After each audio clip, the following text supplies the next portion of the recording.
ರಂಗೇರಿದ election ರಣಕಣ ಮತ್ತೊಂದು ಘೋಷಣೆಯೊಂದಿಗೆ ಅಖಾಡಕ್ಕೆ ಇದೀಗ ಕೇಸರಿ ಪಡೆ ಸಿದ್ಧವಾಗ್ತಾ ಇದೆ. ಲೋಕ ಚುನಾವಣೆ ರಂಗೇರಿದ ಎಲೆಕ್ಷನ್ ರಣಕಣ ಮತ್ತೊಂದು ಘೋಷಣೆಯೊಂದಿಗೆ ಅಖಾಡಕ್ಕೆ ಇಳಿತಾ ಇದೆ ಕೇಸರಿ ಪಡೆ.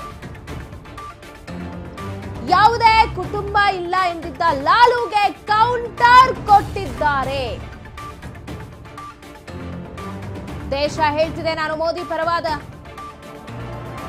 ಅಂತ ಭಾಷಣವನ್ನ ಮಾಡಿದ್ದಾರೆ. ಮೈ ಹೂ ಮೋದಿ ಕಾ ಪರಿವಾರ ಅಂತ ಬಿಜೆಪಿ ಕರೆದ ಡಿಚ್ಚಿ.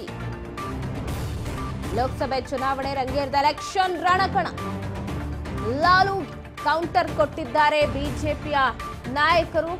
ಯಾವುದೇ ಕುಟುಂಬ ಇಲ್ಲ ಎಂದಿದ್ದ ಲಾಲುಗೆ ಕೌಂಟರ್ ಕೊಟ್ಟಿದ್ದಾರೆ.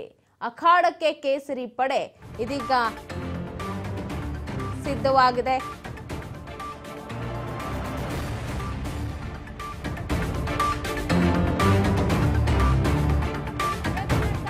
ಸಚಿವ ಅಮಿತ್ ಶಾ ಹೊಸ ಘೋಷಣೆ. ತಮ್ಮ ಸೋಷಿಯಲ್ ಮೀಡಿಯಾ ಎಕ್ಸ್ ನಲ್ಲಿ ಹೊಸ ಘೋಷ ವಾಕ್ಯವನ್ನ ಹಾಕೊಂಡಿದ್ದಾರೆ. ತಮ್ಮ ಪ್ರೊಫೈಲ್ ನಲ್ಲಿ ಮೋದಿ ಕಾ ಪರಿವಾರ್ ಘೋಷ ವಾಕ್ಯವನ್ನ ಹಾಕೊಂಡಿರೋದು. ಅಂದು ಚೌಕಿದಾರ್, ಇಂದು ಮೈ ಹೂ ಮೋದಿ ಕಾ ಪರಿವಾರ್. ಜೆಪಿ ನಡ್ಡಾ ಗೃಹ ಸಚಿವ ಅಮಿತ್ ಶಾ ರಿಂದ ಘೋಷಣೆ. ತಮ್ಮ ಸೋಷಿಯಲ್ ಮೀಡಿಯಾದಲ್ಲಿ ಹೊಸ ಘೋಷವಾಕ್ಯ ಎಕ್ಸ್ ಖಾತೆಯಲ್ಲಿ ಹಾಕೊಂಡಿರೋದು ಅಮಿತ್ ಶಾ ಅವರು. ಅಮಿತ್ ಶಾ ಟ್ವೀಟ್ ಮಾಡಿದ್ದಾರೆ. ತಮ್ಮ ಟ್ವೀಟ್ ಖಾತೆಯಲ್ಲಿ ದೇಶ ಹೇಳ್ತಿದೆ ನಾನು ಮೋದಿ ಪರಿವಾರ ಅಂತ ಭಾಷಣವನ್ನ ಮಾಡಿದ್ರು. ಅದಕ್ಕೆ ಈಗ ಟಕ್ಕರ್ ಕೊಟ್ಟಿದ್ದಾರೆ. ಮೈ ಹೂ ಮೋದಿ ಕಾ ಪರಿವಾರ್ ಅಂತ ಬಿಜೆಪಿ ವ್ಯಂಗ್ಯವಾಡ್ತಾ ಇದೆ.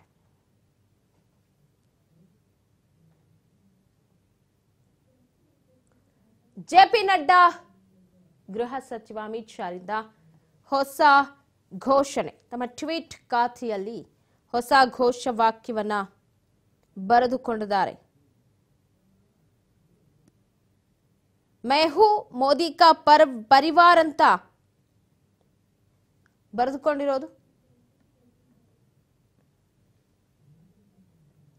ಮತ್ತೊಂದು ಘೋಷಣೆಯೊಂದಿಗೆ ಅಖಾಡಕ್ಕೆ ಕೇಸರಿ ಪಡೆ ಮುಗಿಬೆದ್ದದೆ. ಯಾವುದೇ ಕುಟುಂಬ ಇಲ್ಲ ಅಂತ ಹೇಳಿದ ಲಾಲುಗೆ ಕೌಂಟರ್ ಕೊಟ್ಟಿದ್ದಾರೆ. ಮೈ ಹೂ ಮೋದಿ ಕಾ ಪರಿವಾರ್ ಅಂತ ಘೋಷಣೆಯನ್ನ ಬರ್ಕೊಂಡಿರೋದು. ನಾನು ಮೋದಿ ಪರಿವಾರ ಅಂತ ಭಾಷಣವನ್ನ ಮಾಡಿದ್ರು. ಬಿಜೆಪಿಯಿಂದ ಡಿಚ್ಚಿ ಲಾಲು ಪ್ರಸಾದ್ ಯಾದವ್ಗೆ. ದೇಶ ಹೇಳ್ತಾ ಇದೆ ನಾನು ಮೋದಿ ಪರಿವಾರ ಅಂತ ಭಾಷಣ ಮಾಡಿರೋದು. ಮೈ ಹೂ ಮೋದಿ ಕಾ ಪರಿವಾರ್ ಅಂತ ಡಿಚ್ಚಿ ಕೊಟ್ಟಿದ್ದಾರೆ. ಅಂದು ಚೌಕಿದಾರ್, ಇಂದು ಮೈ ಹೂ ಮೋದಿ ಕಾ ಪರಿವಾರ್. ಜೆಪಿ ನಡ್ಡಾ ಗೃಹ ಸಚಿವ ಅಮಿತ್ ಶಾ ಹೊಸ ಘೋಷವಾಕ್ಯವನ್ನ ತಮ್ಮ ಎಕ್ಸ್ ಖಾತೆಯಲ್ಲಿ ಬರೆದುಕೊಂಡಿರೋದು. ಅವರ ಪ್ರೊಫೈಲ್ ನ ನೋಡಿದ್ರೆ ಗೊತ್ತಾಗತ್ತೆ ನಮಗೆ. ಘೋಷವಾಕ್ಯವನ್ನ ಹಾಕೊಂಡಿದ್ದಾರೆ. 2019ರಲ್ಲಿ ನಾನು ಚೌಕಿದಾರ್ ಎನ್ನುವ ಘೋಷಣೆಯೊಂದಿಗೆ ಬಿಜೆಪಿಯಲ್ಲಿ ಚುನಾವಣೆಯನ್ನ ಎದುರಿಸಿತ್ತು. ಇದೀಗ 24ರ ಲೋಕಸಭಾ ಚುನಾವಣೆ ಇದೆ. ಹೊಸ ಘೋಷವಾಕ್ಯ ರೆಡಿಯಾಗಿ ಬಿಡುಗಡೆಯಾಗಿದೆ. ಬಿಜೆಪಿ ರಾಷ್ಟ್ರೀಯ ಅಧ್ಯಕ್ಷ ಜೆಪಿ ನಡ್ಡಾ ಹಾಗೂ ಕೇಂದ್ರ ಗೃಹ ಸಚಿವ ಅಮಿತ್ ಶಾ ತಮ್ಮ ಸೋಷಿಯಲ್ ಮೀಡಿಯಾ ಎಕ್ಸ್ ನಲ್ಲಿ ಹೊಸ ಘೋಷವಾಕ್ಯವನ್ನ ಉಲ್ಲೇಖ ಮಾಡಿದ್ದಾರೆ. ನೀವು ದೃಶ್ಯದಲ್ಲಿ ಗಮನಿಸ್ತಾ ಇರಬಹುದು. ಮೋದಿ ಕಾ ಪರಿವಾರ್ ಅಂತ ಬ್ರಾಕೆಟ್ ಅಲ್ಲಿ ಹಾಕಿರೋದು ಜಯಪ್ರಕಾಶ್ ನಡ್ಡಾ ಬ್ರಾಕೆಟ್ ಅಲ್ಲಿ, ಅಮಿತ್ ಶಾ ಬ್ರಾಕೆಟ್ ಮೋದಿ ಕಾ ಪರಿವಾರ್ ಅಂತ.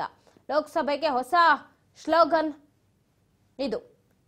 ಹಿಂದೆ ಎಲೆಕ್ಷನ್ ಆದಾಗ 14 ಅಲ್ಲಿ ಚೌಕಿದಾರ್, ಇದೀಗ ಮೋದಿ ಕಾ ಪರಿವಾರ್ ತಮ್ಮ ಪ್ರೊಫೈಲ್ ನಲ್ಲೇ ಹಾಕೊಂಡಿದ್ದಾರೆ. ಪ್ರಧಾನಿ ಮೋದಿಗೆ ಯಾವುದೇ ಕುಟುಂಬ ಇಲ್ಲ ಎಂದಿದ್ದ ಲಾಲು ಪ್ರಸಾದ್ ಯಾದವ್ಗೆ ಟಾಂಗ್ ಕೊಟ್ಟಿದ್ದಾರೆ, ಡಿಚ್ಚಿ ಕೊಟ್ಟಿದ್ದಾರೆ. ಅಂದ್ರೆ ನಾವೆಲ್ಲರೂ ಕೂಡ ಮೋದಿ ಪರಿವಾರದವರೇ ಅಂತ ಈ ಸ್ಲೋಗನ್ ಮೂಲಕ ಅವ್ರು ತೋರಿಸ್ತಾ ಇರೋದು. ಬಿಜೆಪಿ ರಾಷ್ಟ್ರೀಯ ಅಧ್ಯಕ್ಷ ಜೆಪಿ ನಡ್ಡಾ, ಕೇಂದ್ರ ಗೃಹ ಸಚಿವ ಅಮಿತ್ ಶಾ ಇಬ್ರು ಕೂಡ ತಮ್ಮ ಟ್ವಿಟರ್ ನಲ್ಲಿ ನಾನು ಮೋದಿಯ ಪರಿವಾರ ಅಂತ ಉಲ್ಲೇಖ ಮಾಡಿಕೊಂಡಿದ್ದಾರೆ. ಮೋದಿ ಬೆಂಬಲಕ್ಕೆ ಇಡೀ ಬಿಜೆಪಿ ನಾಯಕರು ನಿಂತಿದ್ದು ಮೈ ಹೂ ಮೋದಿ ಕಾ ಪರಿವಾರ್ ಅಂತ ತಮ್ಮ ಪ್ರೊಫೈಲ್ ನಲ್ಲಿ ಉಲ್ಲೇಖವನ್ನ ಮಾಡಿದ್ದಾರೆ. ನೀವು ಗಮನಿಸಬಹುದು, ಟ್ವಿಟರ್ ನಲ್ಲಿ ನೋಡ್ತಾ ಇದ್ರೆ ಅಲ್ಲಿ ಅಮಿತ್ ಶಾ ಹೆಸರಿನ ಪಕ್ಕದಲ್ಲೇ ಇದೆ ಮೋದಿ ಕಾ ಪರಿವಾರ್ ಅಂತ. ಸೊ ಈ ಮೂಲಕ ಲಾಲು ಪ್ರಸಾದ್ ಯಾದವ್ಗೆ ಮೋದಿಗೆ ಯಾವುದೇ ಕುಟುಂಬ ಇಲ್ಲ, ಯಾರೂ ಇಲ್ಲ ಅಂತ ಏನು ಹೇಳಿಕೆ ಕೊಟ್ಟಿದ್ರು ತಮ್ಮ ಭಾಷಣದಲ್ಲಿ ಡಿಚ್ಚಿ ಕೊಟ್ಟಿದ್ದಾರೆ ಈ ಒಂದು ಸ್ಲೋಗನ್ ಮೂಲಕ. ಬೆಂಗಳೂರಿನಲ್ಲಿ ನೀರಿನ ಸಮಸ್ಯೆ ಮತ್ತೆ ತಾಂಡವವಾಡ್ತಾ ಇದೆ. ಬೆಂಗಳೂರು ಸೇರಿ ರಾಜ್ಯದ ಹಲವೆಡೆ ನೀರಿನ ಸಮಸ್ಯೆ ಉದ್ಭವವಾಗಿದ್ದು ಬರ ನಿರ್ವಹಣೆ ಪರಿಶೀಲನೆಗೆ ಮುಂದಾಗಿದೆ ರಾಜ್ಯ ಸರ್ಕಾರ.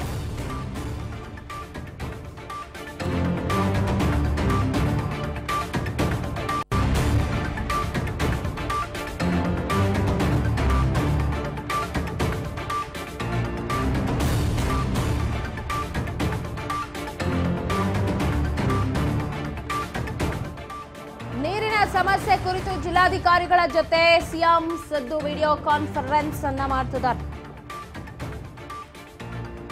ಹಲವೆಡೆ ಜಲಕ್ಷಾಮ ಹಿನ್ನೆಲೆ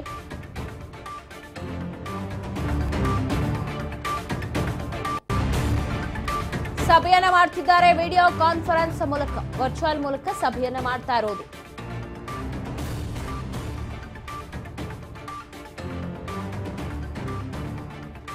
ಎಲ್ಲಾ ಜಿಲ್ಲೆಗಳ ಜಿಲ್ಲಾಧಿಕಾರಿಗಳ ಜೊತೆ ಸಂವಾದವನ್ನ ಮಾಡ್ತಾರಂತೆ ಸಿದ್ದರಾಮಯ್ಯನವರು. ಎಲ್ಲೆಲ್ಲಿ ನೀರಿನ ಕ್ಷಾಮ ಎದುರಾಗಿದೆ ಅಲ್ಲೆಲ್ಲ, ಯಾಕಂದ್ರೆ ಬೆಂಗಳೂರಿನಲ್ಲೇ ಈಗಾಗಲೇ ಸಾಕಷ್ಟು ನೀರಿನ ಬವಣೆ ಇದೆ, ಬೇರೆ ಕಡೆಗಳಲ್ಲಿ ಯಾವ ರೀತಿ ಇರಬಹುದು ಅಂತ. ಹಾಗಾಗಿ ಅಲ್ಲಿನ ಜಿಲ್ಲಾಧಿಕಾರಿಗಳ ಜೊತೆಗೆ ಸಂವಾದವನ್ನ ನಡೆಸ್ತಾರೆ. ನಾಳೆ ಗೃಹ ಕಚೇರಿ ಕೃಷ್ಣಾದಲ್ಲಿ ಬರ ಪರಿಸ್ಥಿತಿಯ ನಿರ್ವಹಣೆಯ ಸಭೆಯನ್ನ ಮಾಡ್ತಾರೆ. ಜಿಲ್ಲಾಧಿಕಾರಿಗಳ ಜೊತೆ ಸಿಎಂ ಸಿದ್ದು ವಿಡಿಯೋ ಕಾನ್ಫರೆನ್ಸ್ ಮುಖಾಂತರವಾಗಿ ಬರ ನಿರ್ವಹಣೆ ಪರಿಶೀಲನೆಗೆ ಮುಂದಾಗಿದೆ ಈಗ ರಾಜ್ಯ ಸರ್ಕಾರ. ಬರ ನಿರ್ವಹಣೆ ಪರಿಹಾರಕ್ಕೆ ಮುಂದಾಗಿದೆ ಈ ನಿಟ್ಟಿನಲ್ಲಿ ರಾಜ್ಯ ಸರ್ಕಾರ. ಬರಗಾಲ ಬಂದಿದೆ, ಭೂಮಿ ಒಣಗಿದೆ, ನೀರಿಲ್ಲ, ಕುಡಿಯೋ ನೀರಿಗೂ ಹಾಹಾಕಾರ. ಅಲ್ಲಿ ಇಲ್ಲಿ ನೀರನ್ನ ಶೇಖರಿಸಿಕೊಂಡು ಅದನ್ನ ಪ್ಯೂರಿಫೈ ಮಾಡ್ಕೊಂಡು ಇವರೇ ಕೃತಕವಾಗಿ ಕುಡಿತಾ ಇದ್ದಾರೆ. ಇದರಿಂದ ರೋಗ ರುಜಿನಗಳು ಬರುತ್ತೆ.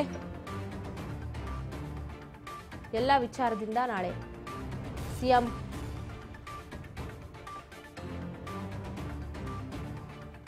ವಿಡಿಯೋ ಕಾನ್ಫರೆನ್ಸ್ ಅನ್ನ ನಡೆಸ್ತಾರೆ. ಆ ಮುಖಾಂತರವಾಗಿ ಯಾವ ರೀತಿ ಇದೆ ಪರಿಸ್ಥಿತಿ ಅಂತ ಕೂಡ ತಿಳಿತಾರಂತೆ. ಸೊ ಹಾಗಾಗಿ ನಾಳೆ ಗೃಹ ಕಚೇರಿಯಲ್ಲಿ ಮೀಟಿಂಗ್ ಇದೆ. ಬಗ್ಗೆ ಮತ್ತಷ್ಟು ಅಪ್ಡೇಟ್ಸ್ ಅನ್ನ ಪಡೆದುಕೊಳ್ಳೋಣ. ಪ್ರತಿನಿಧಿ ಬಸವರಾಜ್ ಹೂಗಾರ್ ಫೋನ್ ಸಂಪರ್ಕದಲ್ಲಿದ್ದಾರೆ. ಬಸವರಾಜ್, ಈಗಾಗಲೇ ರಾಜ್ಯದಲ್ಲಿ ಯಾವ ತರ ಬರ ತಾಂಡವ ಆಡ್ತಾ ಇದೆ ಅನ್ನೋದು ಗೊತ್ತೇ ಇದೆ. ನೀರಿಗಾಗಿ ಸಾಕಷ್ಟು ಕಡೆ ಕ್ಷಾಮ ಕೂಡ ಉಂಟಾಗಿದೆ. ಆ ಕುರಿತು ನಾಳೆ ಸಭೆ ನಡೆಸೋದು, ಏನ್ ಸಿಗ್ತಿದೆ ಅಪ್ಡೇಟ್ಸ್?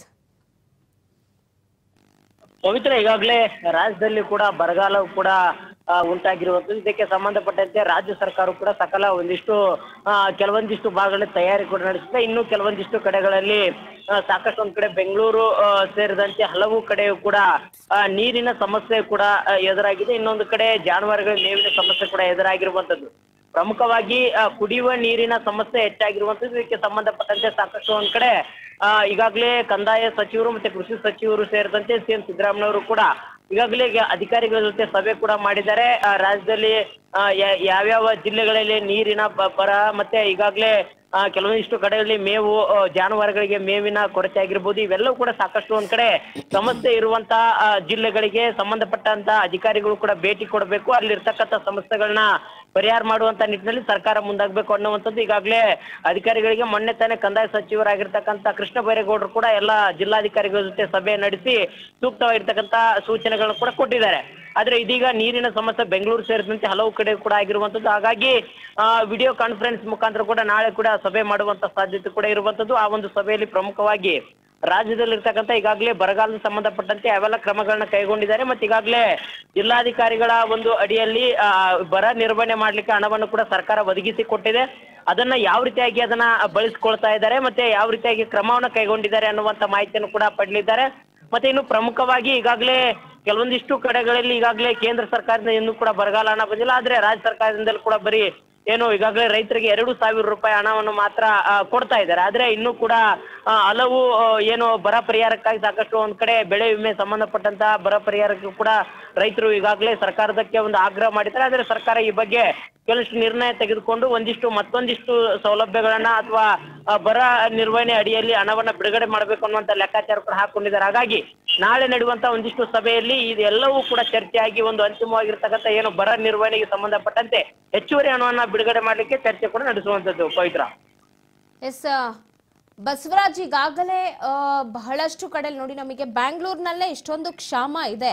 ಇನ್ನು ರಾಜ್ಯದಲ್ಲಿ ಅದರಲ್ಲೂ ಕೂಡ ಉತ್ತರ ಕರ್ನಾಟಕ ಭಾಗ ಅಂತ ಬರೋದಾದ್ರೆ ಅಲ್ಲಿ ಈ ಸುಡೋ ಬಿಸಿಲಲ್ಲಿ ಜನಗಳಿಗಿರ್ಲಿ ಜಾನುವಾರುಗಳಿಗೂ ಮೇವು ಸಿಗ್ತಿಲ್ಲ, ಕುಡಿಯೋಕ್ ನೀರು ಸಿಗ್ತಾ ಇಲ್ಲ. ಹೋಗಿ ಪ್ರವಾಸವನ್ನ ಕೈಗೊಂಡು ಬಂದ್ರೂ ಏನೂ ಪ್ರಯೋಜನವಾಗ್ಲಿಲ್ಲ. ಇಲ್ಲಿ ಕುತ್ಕೊಂಡು ವರ್ಚುವಲ್ ಮೂಲಕ ಈಗ ಸಭೆ ಮಾಡಿದ್ರೆ ಮತ್ತೇನ್ ಯೂಸ್ ಅಂತ?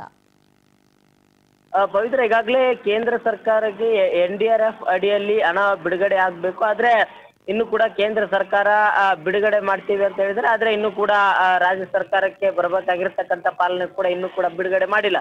ಆದ್ರೆ ಇನ್ನೇನು ಲೋಕಸಭಾ ಚುನಾವಣೆಯ ಒಂದು ಪ್ರಕಟವಾಗುವಂತದ್ದು ಇರುವಂತದ್ದು. ಅದಕ್ಕಿಂತ ಮುಂಚೆ ಅಂದ್ರೆ ಈಗಾಗಲೇ ಚುನಾವಣೆ ಏನು ಘೋಷಣೆ ಆಗೋಕ್ಕಿಂತ ಮುಂಚಿತವಾಗಿ ಕೇಂದ್ರ ಸರ್ಕಾರ ಹಣವನ್ನ ಬಿಡುಗಡೆ ಮಾಡಬಹುದು ಅನ್ನುವಂತ ಭರವಸೆಯನ್ನ ರಾಜ್ಯ ಸರ್ಕಾರ ಇಟ್ಕೊಂಡಿರುವಂತದ್ದು. ಹಾಗಾಗಿ ಕೇಂದ್ರ ಸರ್ಕಾರ ಹಣವನ್ನ ಬಿಡುಗಡೆ ಮಾಡಿದ್ರೆ ಕೂಡಲೇ ನಾವು ಕೂಡ ರಾಜ್ಯದಲ್ಲಿ ಇರ್ತಕ್ಕಂಥ ರೈತರಿಗೆ ಕೂಡ ಹಣವನ್ನ ಬಿಡುಗಡೆ ಮಾಡ್ತೇವೆ, ಮತ್ತೆ ಬರ ಪರಿಹಾರಕ್ಕೂ ಕೂಡ ಕೊಡ್ತೇವೆ ಅನ್ನುವಂಥದ್ದು ರಾಜ್ಯ ಸರ್ಕಾರದ ವಾದವಾಗಿರುವಂಥದ್ದು. ಆದ್ರೆ ಇನ್ನು ಕೂಡ ಕೇಂದ್ರ ಸರ್ಕಾರದಿಂದ ಯಾವುದೇ ರೀತಿ ಪ್ರತಿಕ್ರಿಯೆ ಬರ್ತಾ ಇಲ್ಲ. ಸೊ ಹಾಗಾಗಿ ನೀವು ಹೇಳಿದಾಗೆ ಬೆಂಗಳೂರಿನಲ್ಲಿ ಕೂಡ ನೀರಿನ ಸಮಸ್ಯೆ ಇದೆ. ಈಗಾಗಲೇ DCM DK ಶಿವಕುಮಾರ್ ನೀರಿನ ವಿಚಾರಕ್ಕೆ ಸಂಬಂಧಪಟ್ಟಂತೆ ಕೂಡ ಈಗಾಗಲೇ ಸಭೆ ಕೂಡ ನಡೆಸ್ತಾ ಇದ್ದಾರೆ.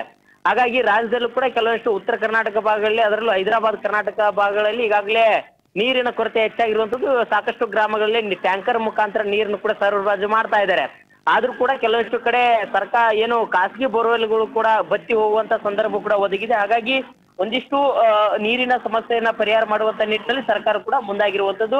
ಆದ್ರೆ ನಾಳೆ ನಡೆಯುವಂತ ವರ್ಚುವಲ್ ಮೀಟಿಂಗ್ ನಲ್ಲಿ ಇವೆಲ್ಲವೂ ಕೂಡ ಅಂದ್ರೆ ಜಿಲ್ಲಾಧಿಕಾರಿ ಆಗಿರ್ಬೋದು, ಸಚಿವರಾಗಿರ್ಬೋದು ಈಗಾಗಲೇ ಪ್ರವಾಸವನ್ನ ಕೈಗೊಂಡು ಅಲ್ಲಿ ಇರ್ತಕ್ಕಂಥ ಒಂದಿಷ್ಟು ಸಮಸ್ಯೆಗಳನ್ನ ಎದುರಿಸುವಂತ ಪ್ರಯತ್ನಕ್ಕೆ ಸರ್ಕಾರ ಮುಂದಾಗಬೇಕು. ಜನರ ಜೊತೆ ಸರ್ಕಾರ ಇದೆ ಅನ್ನುವಂಥದ್ದನ್ನ ತಿಳಿಸ್ಕೊಡ್ಬೇಕು ಅನ್ನುವಂತ ನಿಟ್ಟಿನಲ್ಲಿ ಈಗಾಗಲೇ ರಾಜ್ಯ ಸರ್ಕಾರ ಮುಂದಾಗಿರುವಂತದ್ದು. Pavitra. Okay, thank you Basavaraj.